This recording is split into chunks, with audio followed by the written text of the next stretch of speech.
이재명 대표 오늘 오전에 신년 기자회견을 열었는데요. 윤석열 정부에 대한 공세 수위를 한층 끌어올렸습니다. 네, 이재명 대표는 오늘 오전 국회 사랑제에서 신년 기자회견을 열었습니다. 대장동 특검 제안과 예산안 등 두 차례 약식 회견을 한 적은 있긴 하지만 정식 기자회견은 지난해 8월 당대표로 취임한 이후에 처음입니다. 이 대표는 윤석열 정부 들어서 민생 경제와 안보가 총체적 위기 상황에 빠졌다며 정권 비판으로 말문을 열었습니다. 이 대표 신년 기자회견 목소리부터 들어보시겠습니다.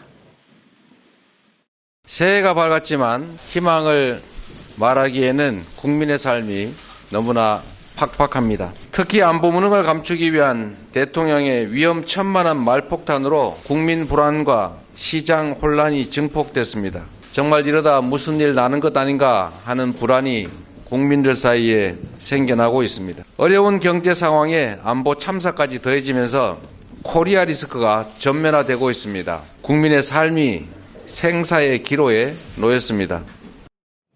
이 대표는 그러면서 이 경제 위기 상황과 관련해 30조 원 규모의 긴급 민생 계획을 제안을 했고요. 내각 개편과 이 범국가 비상경제회의 구성도 제안을 했습니다.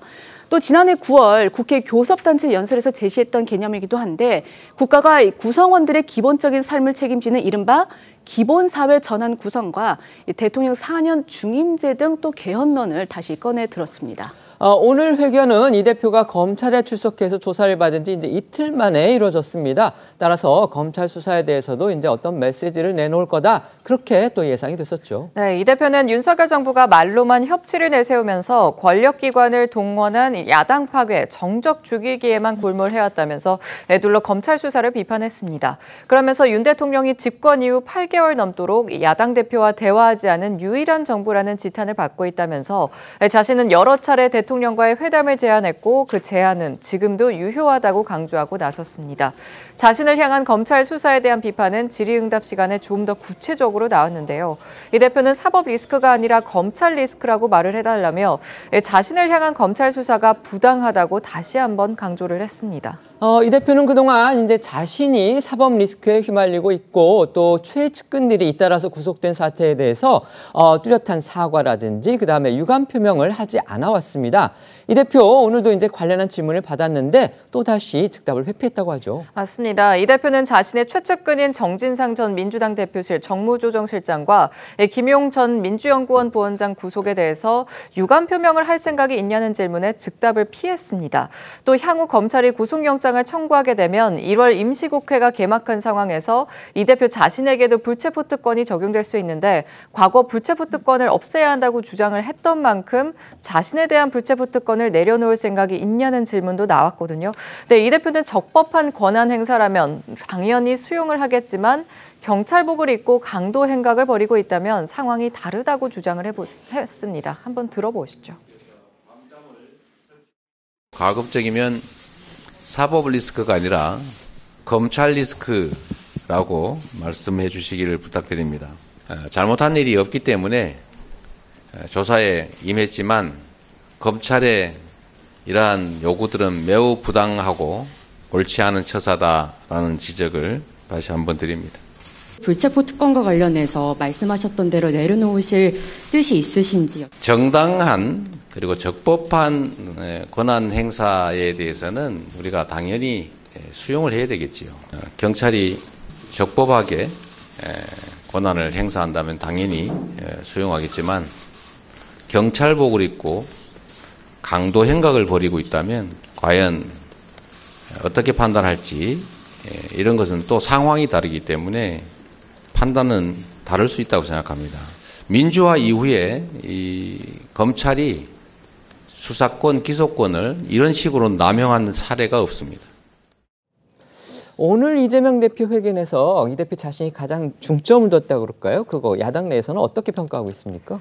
일단 지금 가장 큰 틀에서는 민생 얘기와 그리고 지금 본인이 받고 있는 수사의 어떤 부당함을 두 가지 축에서 좀 얘기를 했다라고 봐야 될 텐데요. 그 두 가지는 계속해서 이재명 대표가 내오던 메시지와 또 결을 같이 하기 때문에 사실 오늘 나왔던 기자회견에서 좀 새로운 얘기라고 할 수 있는 건 정치개혁 화두였다고 봐야 될 것 같습니다. 신년에 대통령께서 새해 인터뷰를 통해서 정치개혁의 화두로서 중대선거구제를 좀 제안하셨거든요. 그래서 그 자체가 정치권의 또 새로운 또 화제가 되었었는데 이재명 대표는 중대선거구제라는 것에서 이제 머물지 않고 더 나아가서 정치개혁의 화두를 개헌론까지도 지금 좀 더 화제를 크게 던진 것 같은데요. 특히 대통령 4년 중임제라든지 그다음에 대통령 그 선거의 결선 투표제를 도입하는 것 이런 게 지난 대선 때도 계속해서 정치개혁의 화두로 떠올랐던 것들이었는데 대선 이후에는 또 잠잠해진 부분들이 있거든요. 하지만 정치개혁이라는 화두는 계속해서 우리가 정치권이 풀어나가야 되는 숙제이기 때문에 이재명 대표가 그 민생 문제뿐만이 아니라 이번에 정치개혁 문제를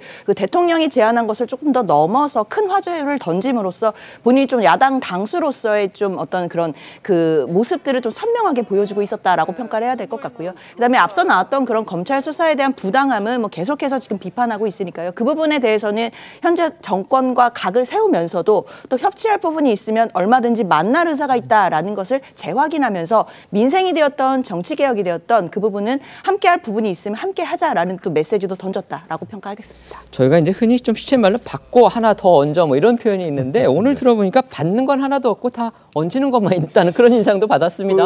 아니 사법적 리스크와 관련해서 본인이 지금까지 해왔던 그 주장을 반복해서 하고 있는데 표현은 훨씬 더 강해졌다. 이렇게 생각할 수가 있습니다.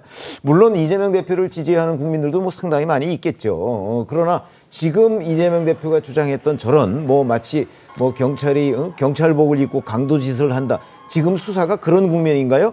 저는 동의하지 않는 국민이 훨씬 더 많을 거라고 생각하기 때문에 이재명 대표 신년 기자회견에 본인 사법 리스크 해명이 저는 아마 국민들의 공감도를 높였을 거라고는 전혀 생각하지 않습니다. 거기에다가 또 하나는 제가 지금 이렇게 기억나는 부분은 그 30조 원의 뭐라고 그랬죠? 뭐 긴급 민생 계획이라는 걸 말씀을 하셨는데 아니 2023년도 예산안 통과된 지 얼마 됐다고 지금 30조 원의 긴급 민생 계획을 마련할 돈이 어디 있으며 그런 것들을 본인이 아무런 대책 없이 저렇게 던질 수 있는 거는 제가 보기에는 본인의 사법 리스크에 대한 국면 호도 뭐 이런 거 아닌가 싶은 생각이 들고 더불어서 지금 뭐 개헌 얘기 역사적으로 보면 우리 헌정사적으로 보면 늘 위기에 처한 정치인들이 개헌론을 끄집어내고 했습니다. 한 번도 성사된 적이 없습니다. 그런 점에서 보면 지금 윤석열 정부 초기에 그 4년 중임제 개헌론을 가지고 뭔가 협상을 하자 이런 식의 거는 결국 지금 이 국면을 모면하고자 함이 너무나 분명해 보여서 정략적이었다. 저는 이렇게 판단을 합니다. 네. 이 대표 검찰에 출석해서 조사를 받은 바로 다음 날이었던 어제였죠. 자신의 지역구가 있는 인천을 찾았고요. 역시 검찰 수사를 비판하면서 윤석열 정부를 향해서 아주 강하게 비판했습니다. 네, 저희도 어제 전해드린 대로 이 대표는 어제 오전부터 인천을 찾아서 현장 최고위 회의를 열고요. 이 검찰의 폭력적 왜곡과 이 조작 시도에 굴하지 않겠다고 목소리를 높였습니다. 이어 이 대표는 어제 오후 인천 남동구에 위치한 전통시장을 찾아서 이 현장 연설도 진행을 했는데요. 공정한 질서 유지가 정부가 해야 할 일인데 이 지금은 사적 이익을 위해서 공적 권력을 남용하는 잘못된 세상이 열렸다면서 이 사적 복수의 공적 권한을 사용하면 도둑이지 공무원이겠냐고 사실상 윤석열 대통령을 겨냥했습니다. 어제 나온 이 대표 목소리 들어보겠습니다.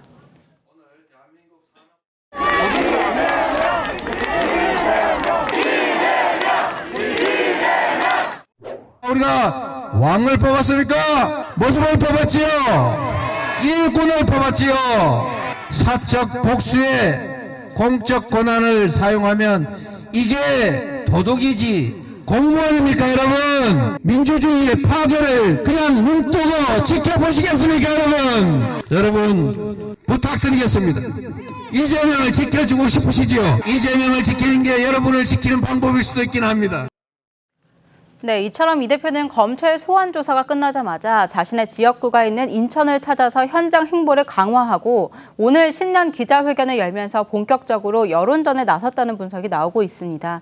즉 자신을 둘러싼 사법 리스크에 대한 결백을 강조하는 한편 윤석열 정부의 실정에 대한 이 공세 수위도 높여서 제1야당 대표로서의 존재감을 보이고 민주당이 대안 세력이 되겠다는 메시지도 강조하고 있다는 겁니다.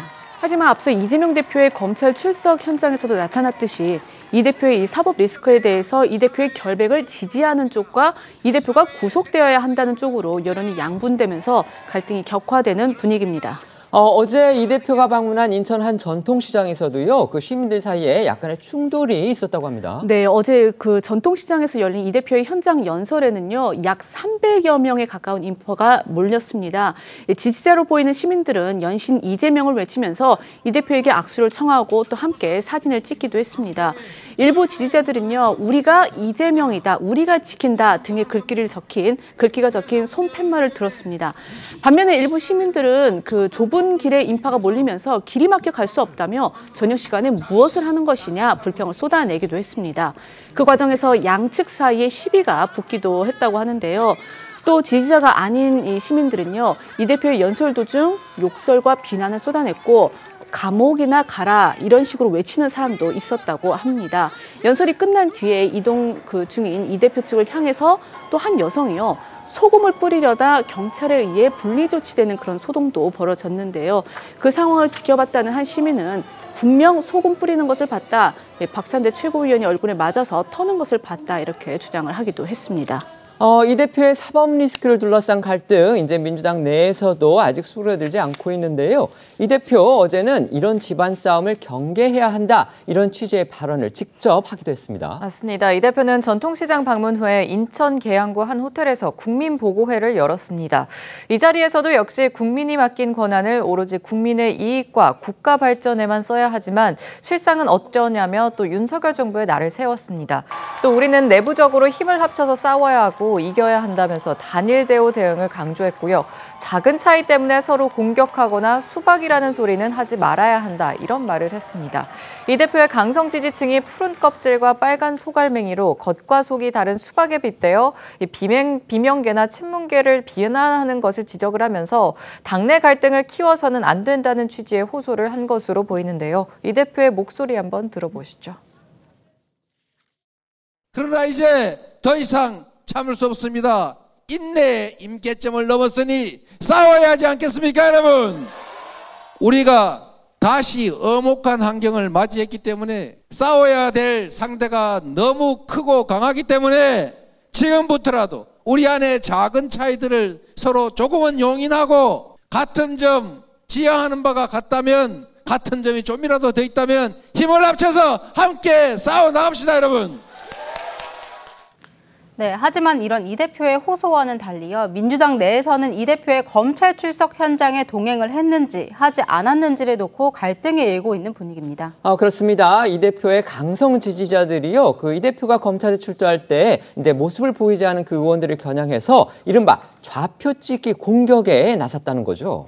네, 맞습니다. 이 21만 명이 가입한 이재명 대표의 팬카페 재명인의 마을에는 이 검찰 출석에 동행한 의원들을 하나하나 체크하면서 이 함께한 의원들을 기억하자는 내용의 글이 올라왔습니다.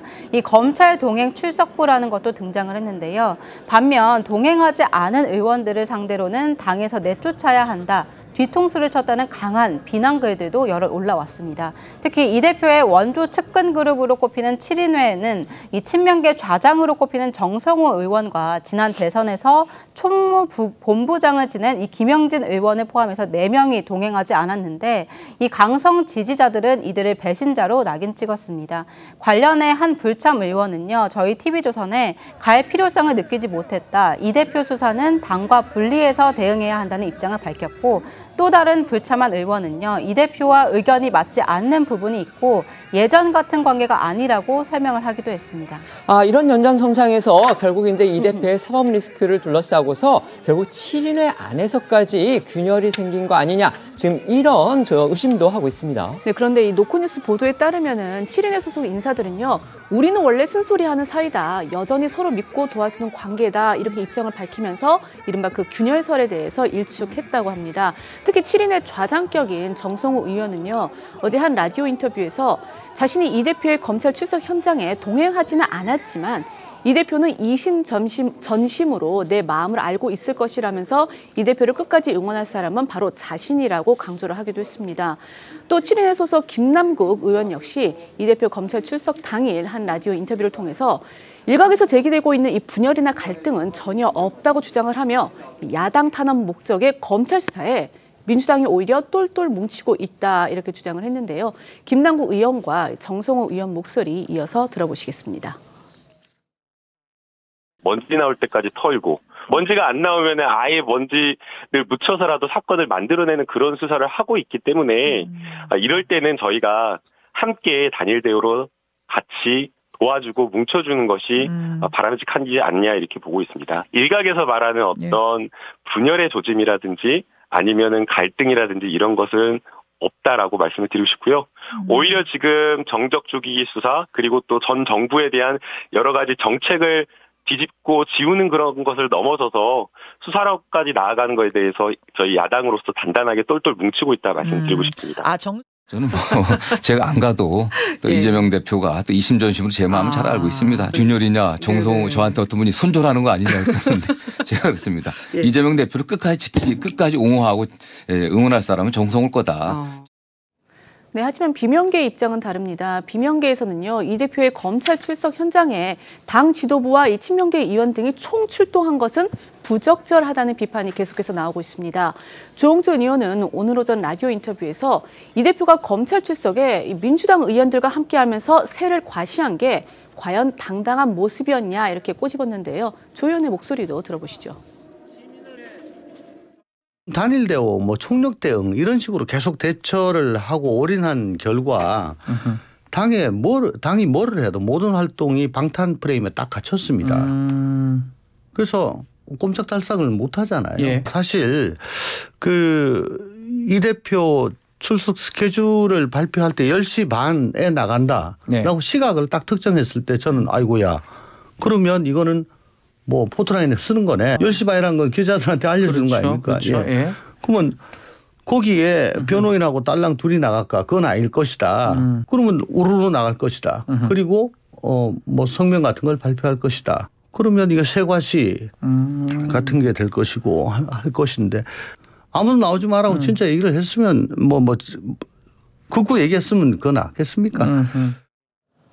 이런 가운데 이 대표를 향하고 있는 성남FC 후원금 의혹과 관련한 혐의에 대해서 지금 새로운 보도들도 이어지고 있습니다.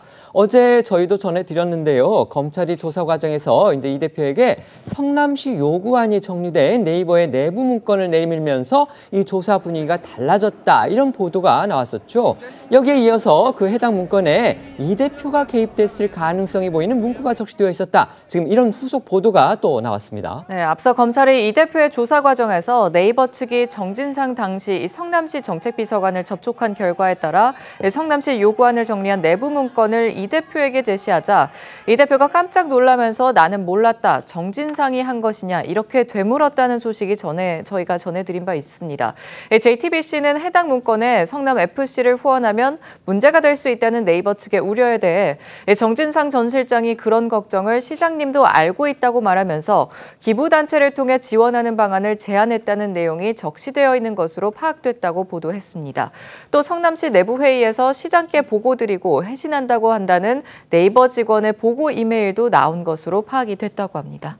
네, 검찰은 이 자료들이 이 대표가 직접 개입한 핵심 증거로 보고 있다는데요. 때문에 이 대표가 해당 문건에 대해서 나는 몰랐다. 정진상 전 실장이 한 것이냐 이런 반응을 보인 건 역시 정 전 실장에 대해 이른바 꼬리 자르기에 나선 것 아니냐 이런 분석이 나오고 있다고 합니다. 관련해 이 대표는 과거 수차례 정진상 전 실장을 자신의 최측근이라고 꼽은 바 있습니다. 이 성남도시개발공사 관계자들도 정 전 실장이 이재명 대표의 최측근이자 중요한 역할을 했다는 증언을 내놓은 바 있는데요. 과거에 나온 이 대표 목소리와 이 관계자 증언도 이어서 들어보겠습니다. 이 대장동이라든지 백현동 개발 관련해서 정진상 씨가 계속해서 지사님 밑에 정책실장으로 사인을 했습니다. 이분은 측근이라고 말씀하신 적 있으시죠? 그럼요. 정진상은요? 정진상은 여기서 바로 매일 서로 상의하고 있죠. 정진상을 안 거치고는 아무것도 안 됐잖아. 일이. 이재명이 그렇게 만들어 놓은 거예요. 정진상이 결재가 없으면 이재명이 사인 못 받지. 네, 국민의힘에서는 곧바로 이재명 대표가 의원들을 이끌고 이 투사처럼 검찰에 출석해 놓고 정작 조사에서는 입을 다물었다는 비판이 쏟아졌는데요. 정진석 비대위원장은 이 대표가 궁지에 몰리자 최측근마저 도마에 꼬리 자르듯 손절했다고 날을 세웠습니다. 국민의힘 목소리 들어보겠습니다. 자기가 무슨 독립투사야 민주투사야 도대체. 지도부들 쫙 끌고 와가지고 세고하시하면서 검찰에 가서는 한마디도 얘기를 안 했답니다. 정작 검찰 조사실에 들어가서는 법망을 빠져나가기 위한 법꾸라지로 행동했습니다. 이재명 대표는 측근을 하면 정진상 정도는 돼야지라고 입버릇처럼 말했습니다. 검찰 추궁으로 궁지에 몰리자 최측근마저 도마뱀 꼬리 자르듯 손절해 버렸습니다. 네, 반면 민주당에서는 연일 이 대표를 향하고 있는 이 성남FC 후원금 의혹은 전혀 문제가 되지 않는 사안이라는 주장을 내놓고 있는데요. 박홍근 원내대표는 오히려 국민의힘이 이 대표가 구속이 되면 자신들의 지지율이 올라간다는 속내를 드러내고 있는 것이라고 비판했습니다. 민주당 목소리도 들어보겠습니다. 이 사안 자체가 그렇게 무슨 개인의 무슨 그 어떤 부정한 돈을 받아서 뇌물로 착복하거나 이런 성격의 것이 아니지 않습니까? 네. 이것은 무슨 본인이 도주라든가 증거 인멸의 우려도 전혀 없는 것이고요. 그러니까 이게 영장 청구로서의 가능성이 거의 없다는 것입니다. 최근에 네. 국민의힘 여당 지도부 중에 한 분이 이렇게 얘기를 했습니다. 이재명 당대표가 구속되면 국민의힘 지지율 10% 올라간다. 자신들의 속내를 드러낸 것이죠. 송은석. 네, 이 대표를 둘러싼 다른 사법 리스크들도 이 관련 수사나 재판이 속속 진행되고 있습니다. 오늘은 이 대표가 이제 자신의 조카가 저지른 살인 사건을 데이트 폭력이다 이렇게 표현한 것과 관련해서 피해자 유족이 이제 손해배상 소송을 냈었는데요. 그것에 대해서 1심 판결이 나왔는데 어쨌든 결론적으로는 이 대표가 승소를 했습니다. 네, 맞습니다. 이 사건에 대해서 잠시만 좀 설명을 드리자면 이재명 대표의 조카인 김모 씨가 지난 2006년 교제하던 여자친구와 헤어지자고 하자 집을 찾아가서 여자친구와 그의 어머니에게 흉기를 휘둘러서 살해한 혐의로 무기징역을 선고받았습니다. 이 대표는 이 조카의 변호를 맡았던 바가 있었고 이게 이제 지난 대선 과정에서 조카의 변호를 맡게 된 경위에 대해서 이제 물었는데 이 부분에 대해서 해명을 하면서 제 일가 중 한 명이 과거 데이트 폭력 중범죄를 저질렀는데 변호사를 선임할 형편이 못 돼서 일가 중 유일한 변호사인 내가 변론은 맡을 수밖에 없었다 이렇게 말한 바가 있었습니다. 그러자 이제 피해자 그 유족 측이 이 대표가 이 일가족 살인 사건을 데이트 폭력이라고 표현한 것에 대해서 정신적 고통을 안겼다. 1억 원의 손해배상을 청구하는 그런 소송을 제기했었거든요. 여기에 대한 1심 판결이 오늘 나온 건데 재판부는 이재명 대표의 배상 책임이 없다고 판단하고 원고의 청구를 기각한다고 판결을 했습니다. 관련해서 피해자 유족 측은 즉시 항소하겠다는 입장을 내놨습니다. 이 대표는 이제 이 사건과 관련해서 지난 대선 과정에서 이제 피해자 유족들에게 사과한다 이런 입장도 밝힌 적이 있습니다. 그 앞서서 저희가 이재명 대표의 신년 기자회견 내용 전해드렸었는데요. 저희가 그 여당의 그러니까 국민의힘의 그 반응은 저희가 소개를 하지 못했었는데 관련 기사들이 지금 뜨고 있어서 간단히 소개를 해드리겠습니다. 양금희 국민의힘 수석 대변인이 브리핑을 했습니다. 오늘 이 대표의 신년 기자회견은 이제 사법 리스크를 모면하기 위한 잔꾀였다. 그리고 검찰에서는 유구무원, 카메라 앞에서는 일장연설인 이재명 대표에 대해서 국민은 불신과 개탄을 금치 못할 것이다. 사퇴회견부터 해라. 이렇게 얘기를 했습니다. 그러면서 오늘 내놓은 여러 가지 정책 그런 부분에 대해서는 전형적인 이재명식 포퓰리즘이다. 이렇게 얘기를 했고요. 그다음에 대통령 4년 중임제 또 대통령 결선 투표제 도입을 위한 개헌 요구에 대해서는 어떻게든 전국의 주도권을 확보해 움켜쥐고선 개헌 블랙홀 소용돌이로 끌어들여서 사법 리스크를 희석하기 위한 보석이다. 이렇게 비판을 했습니다.